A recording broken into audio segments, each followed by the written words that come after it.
Olá, pessoas, tudo bem com vocês? Espero que todo mundo esteja na paz, né? Vamos lá dar prosseguimento ao capítulo 5 do livro de vocês, tá certo? Que tem como tema o ar. Bem, nesse capítulo nós basicamente estudamos o que? As características e as propriedades do ar, né? E como ele é composto, a composição dele também está contida aqui. Qual é a função do efeito estufa, né? Identificamos também os gases que causam a poluição do ar e quais são as consequências, né? Que esses gases poluentes podem vir a trazer para nós seres humanos e principalmente para a camada de ozônio, certo? Vamos lá. Bem, como vocês podem observar nesse slide, estamos falando sobre as características e propriedades do ar. É possível perceber que o ar que nos rodeia ele é colocado em movimento diante de um ventilador, né, ligado ou em movimento como andar de bicicleta, que vocês devem fazer bastante, ou andar de moto, né? Vocês podem observar que existe, que vocês conseguem sentir o vento, tá? Ele é composto por gás oxigênio, gás nitrogênio, gás carbônico, ozônio e vapor de água, como está aí descrito no texto, tá? Ele é composto por todos esses gases, ok?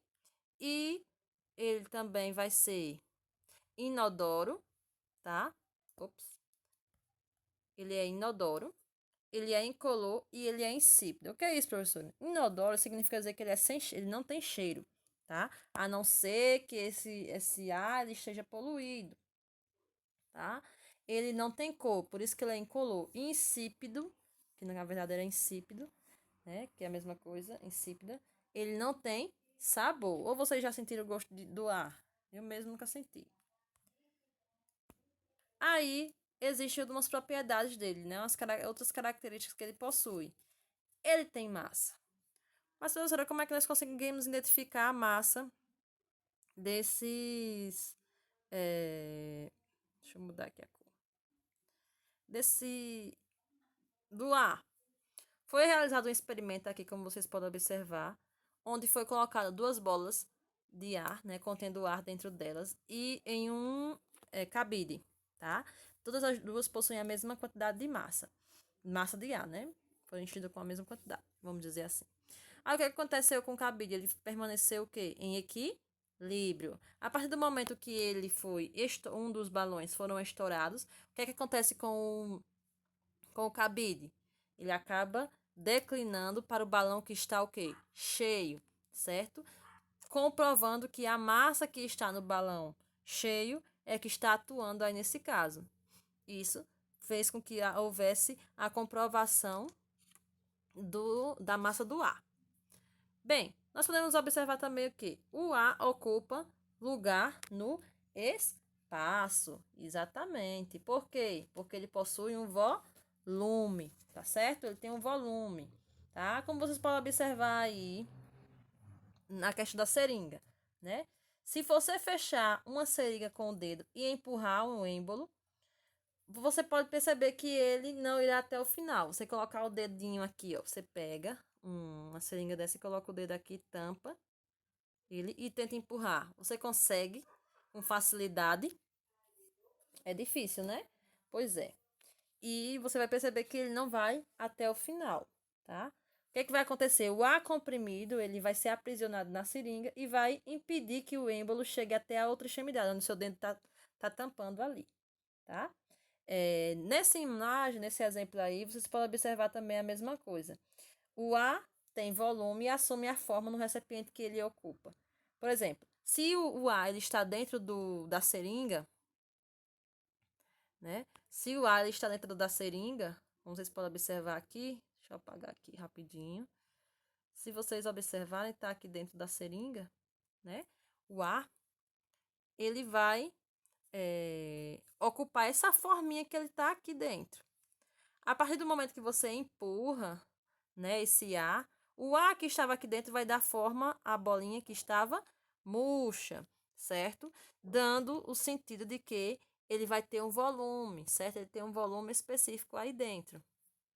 Por isso, esse volume vai sair da seringa e vai para a bexiga, como vocês podem observar aí. O ar oferece resistência ao movimento. Esse exemplo eu acho que não precisa nem explicar muito, né? Uma pessoa está pulando de asa delta, né? Quando ele pula do avião, ele fica com o quê? Com a asa delta o quê? Aberta ou fechada? Fechada.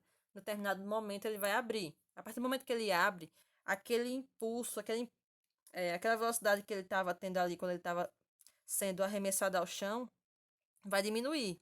Ou seja, ela vai controlar, né, a velocidade, fazendo com que o paraquedista chegue com segurança até o chão. Tá? Isso que está relacionado com a resistência. E a pressão? A pressão está relacionada o quê? Peguei o mesmo exemplo, né, do êmbolo da seringa. Quando o ar está dentro de uma seringa, as partículas que compõem esses gases, que são os gases do ar, se chocam na parede dessa seringa, ou seja, se chocam aqui e emitem uma certa pressãozinha, uma certa resistência, né? No caso da pressão atmosférica, a intensidade da pressão depende da quantidade do ar que há sobre a superfície terrestre, tá certo? Como assim? Em um local mais alto, como o Monte Everest, vamos dizer assim, que tem a maior altitude, a coluna de ar sobre a superfície será menor e, portanto, a atmosfera será menor. Então, é que a gente sente a dificuldade, né? A dificuldade de respirar, porque a pressão, é, onde, vamos dizer assim, onde for uma baixa altitude, nós, geralmente, em relação à questão de pressão atmosférica, pressão do ar, nós observamos a questão do nível do mar. Por exemplo, se o lugar que nós estivermos for uma baixa altitude em relação ao nível do mar, a pressão será maior, tá? Porque há sobre ele uma coluna de ar de tamanho maior. Geralmente os estudiosos se baseiam com o nível do mar. Em um local mais alto, ou seja, com maior altitude, a coluna de ar sobre a superfície será menor e, portanto, a pressão atmosférica será menor. Ou seja, baixa altitude, pressão maior, tá? Maior altitude, pressão menor, tá? De novo, baixa altitude, pressão maior. Maior altitude, pressão menor, ok? Vamos dar prosseguimento, continuidade. Aí, vamos para a composição do ar. Composição do ar. O ar é constituído por uma mistura de diferentes gases, né? Entre os quais estão os gases que nós já falamos nos slides anterior, que é o gás nitrogênio, o oxigênio, o carbono, o ozônio e o vapor de água. Todos eles são os componentes principais do ar. E agora nós iremos estudar especificamente cada um deles, tá? Se nós observarmos a proporção de gases no ar, nós podemos observar que o gás nitrogênio é o gás mais abundante da atmosfera terrestre, tá certo? Ele está relacionado também a condições de quê? De temperatura e pressão, tá? O gás, ele é inerte, ou seja, ele não atua, certo? E ele também não vai se interagir com nenhuma outra substância, tá? Embora, né, os elementos do nitrogênio são essenciais para os seres vivos. Por quê? Porque algumas bactérias, né, absorvem, né, e conseguem obtê-lo através do ar, né? É o único local, o único jeito que elas têm, né, de absorver esse nitrogênio é através do ar, tá certo? Por isso que nós chamamos de fixação de nitrogênio. Aí vem o que chamamos de gás oxigênio, certo? O gás oxigênio, ele é capaz e também ele diferente do gás nitrogênio, que ele não interage com nenhuma outra substância, o gás oxigênio já consegue interagir não só com uma substância, mas com várias outras substâncias. Tanto é que a junção do gás oxigênio com alguns elementos que causam a combustão, ele vai atuar como, vamos dizer assim, como seres combuentes, eles vão atuar nessa combustão, tá certo? Na queima de materiais, tá? Quais são esses materiais? Pode ser a madeira, o álcool, um pedaço de papel, todo aquele material, né, que possa transformar-se em fogo a partir do momento da junção do gás oxigênio com outro elemento, né? Atua na combustão. Ele é essencial para a sobrevivência da maioria dos seres vivos. Todo mundo sabe que o gás oxigênio é essencial para a nossa respiração, porque é através dele que nós recebemos, fazendo a troca gasosa e nós conseguimos respirar, conseguimos sobreviver, tá certo? Ele também está relacionado com o processo da fotossíntese, né? Que eles processo da fotossíntese, onde as plantas vão absorver o gás carbônico e a água, e na presença de luz solar eles vão produzir o quê?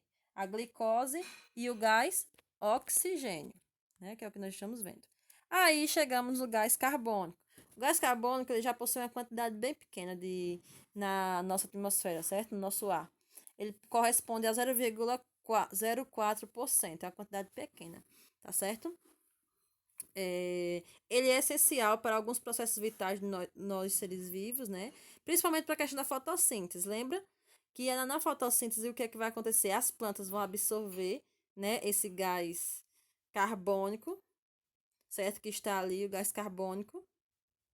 E o gás carbônico, ele vai ser fotossintetizado nas plantas e vai ser transformado ali a partir de um processozinho que nós chamamos de fotossíntese, vai ser transformado em gás oxigênio, mas é através de um processo que as plantas fazem, tá? E participa do fenômeno natural do efeito estufa, né? Por quê? Porque é um dos principais gases que retém o calor na atmosfera, mantendo a temperatura média da nossa Terra, tá? Uma temperatura que é adequada à nossa sobrevivência, tá? E como vocês podem ver nessas imagens que estão aí, nós podemos observar o quê? Que ele também vai estar contido em algumas bebidas, certo? Alguns tipos de bebidas, que são bebidas gaseificadas, como água, né? Alguns tipos de água que são feitas com gás carbônico, né? Alguns refrigerantes e também extintores de incêndio. Os extintores de incêndio também são feitos com gás carbônico, ok? Além desses gases que nós falamos, tem o ozônio e os gases nobres. O ozônio ele é encontrado principalmente na estratosfera, como a gente já estudou, né? Nas aulas anteriores, né? Forma a camada de ozônio, ele filtra parte da radiação violeta e é a função principal dele, certo? Aí chegam os gases nobres. Os gases nobres são aqueles gases que realmente não gostam de ninguém, não quer conversar com ninguém. É aquele chatinho, né? Não se junta com ninguém, não se mistura com ninguém. Esses gases, eles contêm na tabela periódica, também estão no ar, né? E são os seguintes, são apenas 6. O hélio, o argônio, o neônio, o criptônio, o xenônio e o radônio, tá? Eles fazem parte dos gases nobres, né? Eles não se interagem com nenhuma outra substância, por isso que são inertes, né? E eles também têm uma quantidade muito pequena na atmosfera, tá? Aí chegamos no vapor de água. A quantidade de vapor de água, ele está relacionado com o clima, né? E as condições do tempo atmosférico, tá? Do tempo atmosférico. Por exemplo, em locais mais secos, né? Como o Nordeste brasileiro, vamos dizer assim, há pouco vapor de água, né? Há vapor de água no ar. Porém, em regiões mais úmidas, como a floresta amazônica, por exemplo, a presença de vapor de água no ar, ele é bem maior, né? Um local onde há umidade maior. Bem, como o vapor de água é medido? É medido pelo indicador chamado umidade relativa do ar. A umidade relativa do ar está relacionada com a quantidade de vapor de água no local, a sua umidade absoluta e a quantidade de vapor de água que pode haver no ar daquele local. Tudo isso vai estar na mesma temperatura.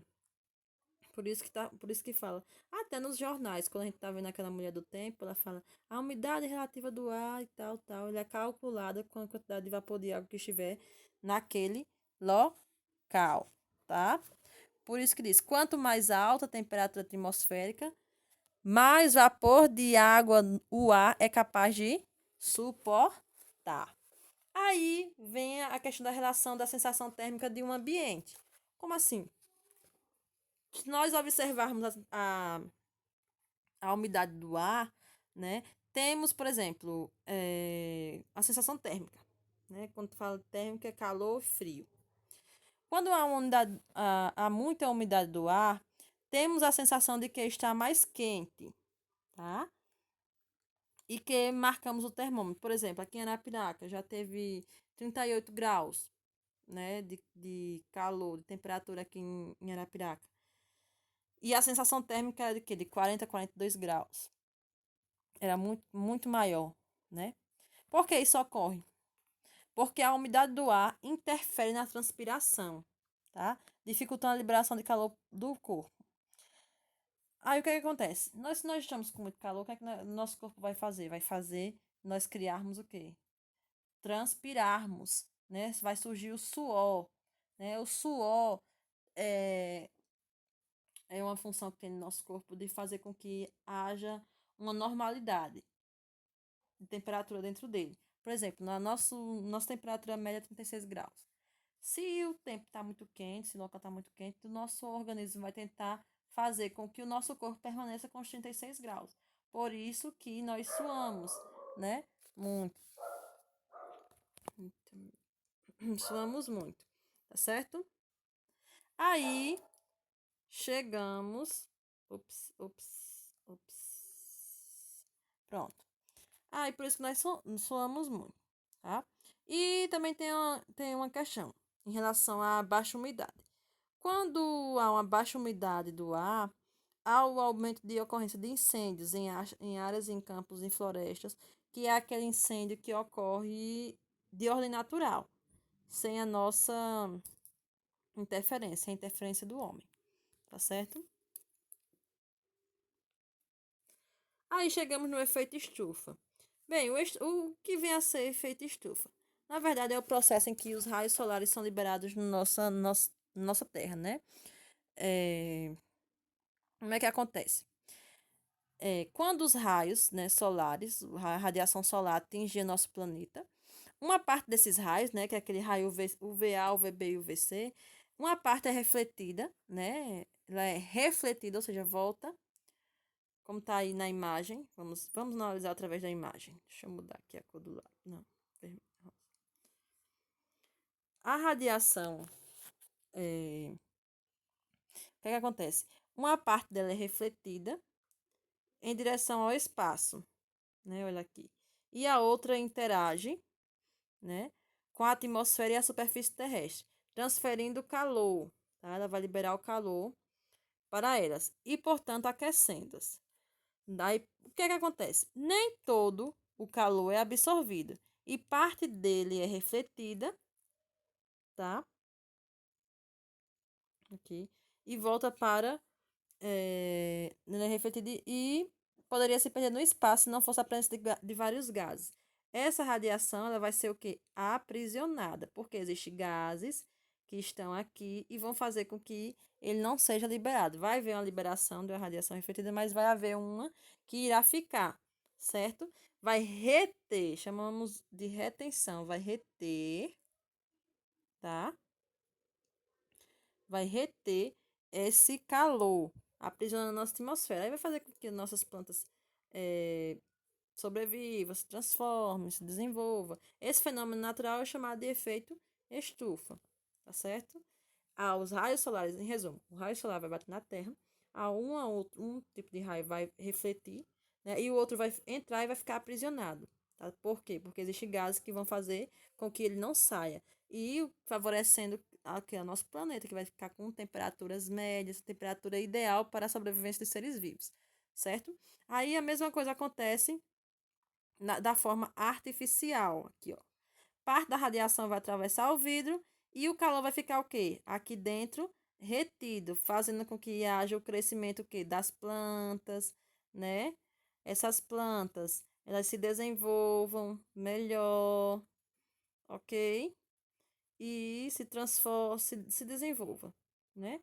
Ele vai ficar o quê? Retido aqui, ó. Ups. Vai ficar retido aqui, ok? Vamos para o próximo slide. Aí chegamos na poluição do ar, que é a parte mais chata de se falar, né? Porque fala em poluição, quem é que gosta de poluição, né? A poluição é o quê? Uma alteração da proporção das substâncias do ar, ou seja, vamos dizer assim, esse aumento, né, vai prejudicar os seres humanos, vai prejudicar a camada de ozônio, e elas podem ser geradas principalmente por combustíveis fósseis, como o carvão, o carvão mineral, a gasolina, o óleo diesel, né? Como vocês podem ver na imagem, os carros, né, liberando gás, que é os carros, as indústrias, esses automóveis, vários automóveis aqui, ó, também liberando. Até o lixo também vai liberar vários gases que vão comprometer a nossa atmosfera, né? Tudo isso compromete e realmente não é bom, ok? Dentre eles temos o quê? Monóxido de carbono. O monóxido de carbono é um gás sem cor e sem cheiro e é expelido principalmente por veículos e queimadas, tá certo? É, ele é, ele é bem tóxico, né? É bastante tóxico e os pigmentos podem o quê? Entrar na nossa corrente sanguínea, né? E fazer com que impedir o transporte do oxigênio que fica dentro do nosso pulmão, e isso aí vai causar o que chamamos de asfixia. E a pessoa pode ter tontura, pode ter dor de cabeça, desmaio e até morrer.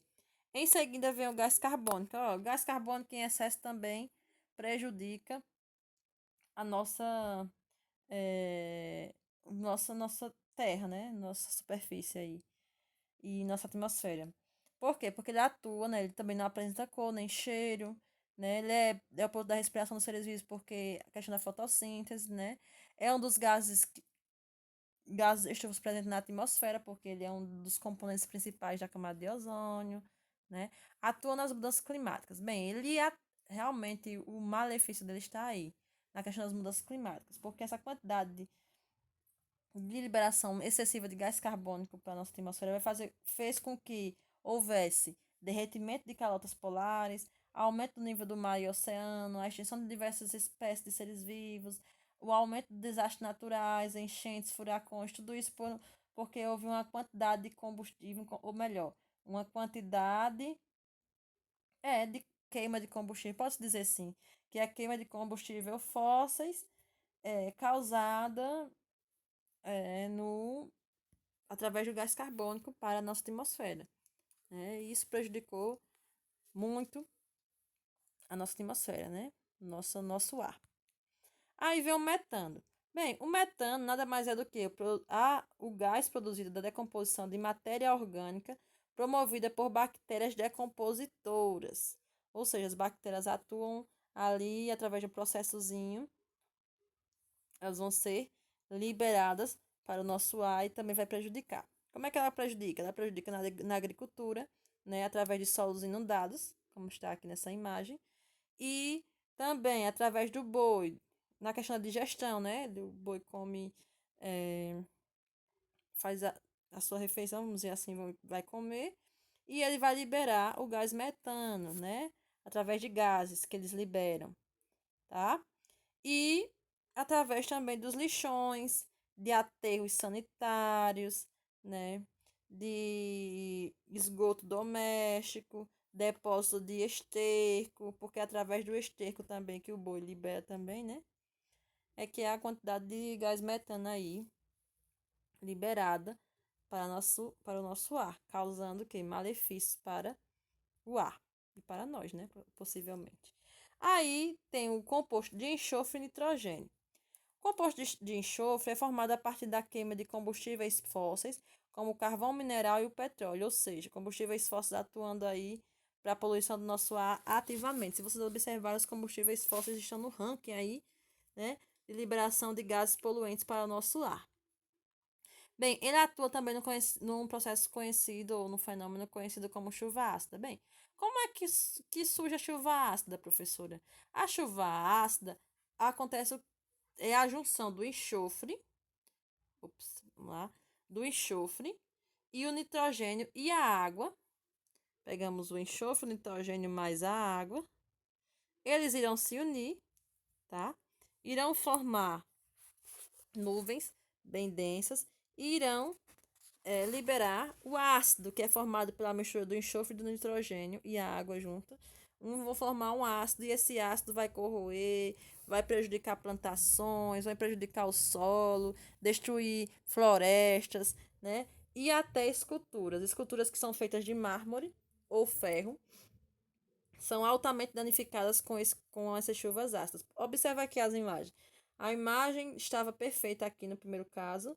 No segundo caso, no segundo caso, vocês podem observar que não existe nenhuma. Ela já está toda deteriorada, ou seja, está toda sendo dissolvida por conta dessa chuva ácida. Mas, professor, essa chuva ácida, ela é uma chuva só através de uma única chuva. Elas podem haver essa deterioração nas esculturas ou no solo, não. A partir de várias vezes que há esse tipo de chuva em determinado local, vai fazer com que essa corrosão, essa destruição. E possivelmente também a liberação de quê? De ácidos para a nossa atmosfera. E o material particulado. O material particulado está relacionado com o aerosol, que a gente falou na aula anterior, né? Tá, partículas, fuligem, né? Que são suspensos no ar através de quê? Da poluição dos automóveis, que está relacionado também com combustível fóssil, né?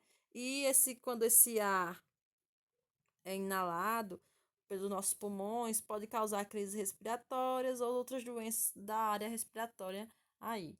Por isso que ele é um mal para todos nós, ok? Aí chegamos ao nosso fim de aula, ok? Aqui é a referência do livro de vocês, tá? E depois disso vem a nossa atividade. Bem, pessoas, a nossa atividade ela vai estar no nosso grupo de contato, tá certo? Que eu irei enviar, junto com essa aula, eu já vou enviar a atividade e vocês terão até dia 27/4 para responderem e me entregar, tá bom? Eu estarei durante a sexta-feira agora, né? Durante todo o dia da sexta-feira, que é hoje, no caso, para tirar a dúvida de vocês, tá certo? Qualquer coisa, me chamem no privado e vamos seguindo, né? Até mais e qualquer coisa, estou lá na rede social, tá bom? Beijo, tchau.